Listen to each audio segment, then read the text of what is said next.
How it happened, I just don't know, but suddenly we came one night back from work in this milk, and suddenly we hear, tonight is Pesach, Passover.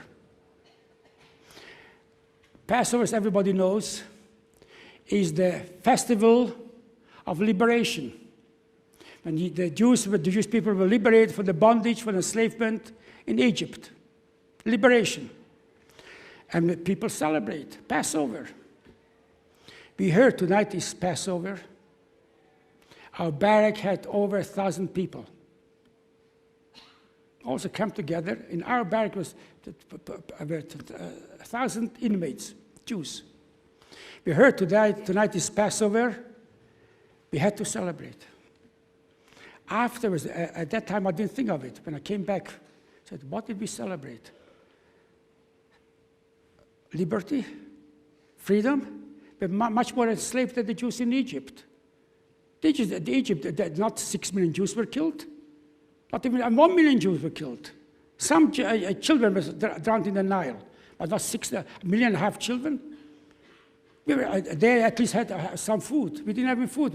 What did we eat the earthworms.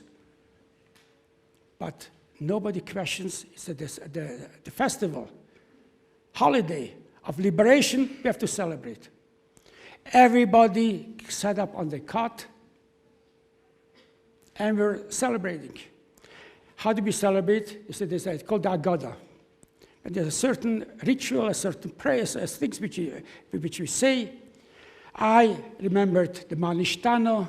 I remembered the Hallels. I said with my childish voice loud, and the whole barracks, 1,000 people repeated after me.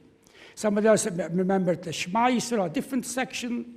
He said it, and everybody, and we were singing Animamin, sang songs of liberation from Egypt. And can you imagine 1,000 people sing?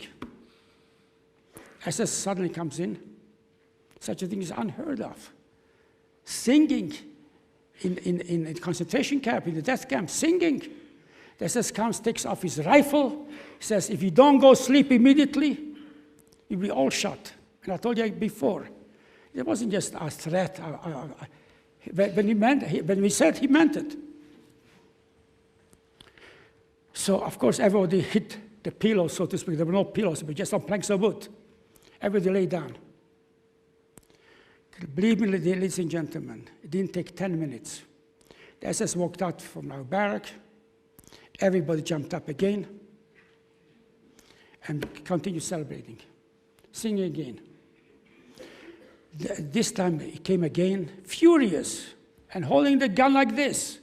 If you don't go to sleep now, because we have to get up 4 o'clock, if you do this, immediately everybody will be shot. Of course, everybody lay down again.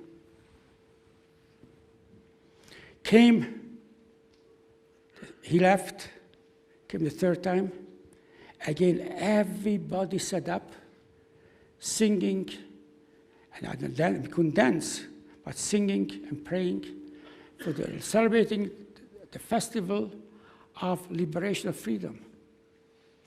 Now let me tell you, will I say among those 1,000 people, 1,200 people, everybody was religious? Certainly not. I'm sure there were also some assimilated Jews, non-religious Jews. But in this moment, when people realized now is Passover, now is Pesach night, the day of liberation, not one person protested.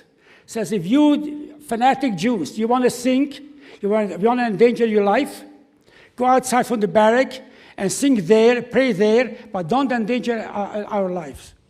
Not one person raised his voice, saying, don't endanger and don't risk our life. You want to do it yourself. Then I saw, every Jew is a believer. The only question is, sometimes it's subconscious, sometimes it's conscious. Sometimes the subconscious level, as Freud teaches us, from time to time the subconscious comes out to the fore, becomes revealed. In this moment I saw there isn't a Jew who doesn't believe. If he doesn't believe, he believes at subconscious, unconscious level doesn't believe.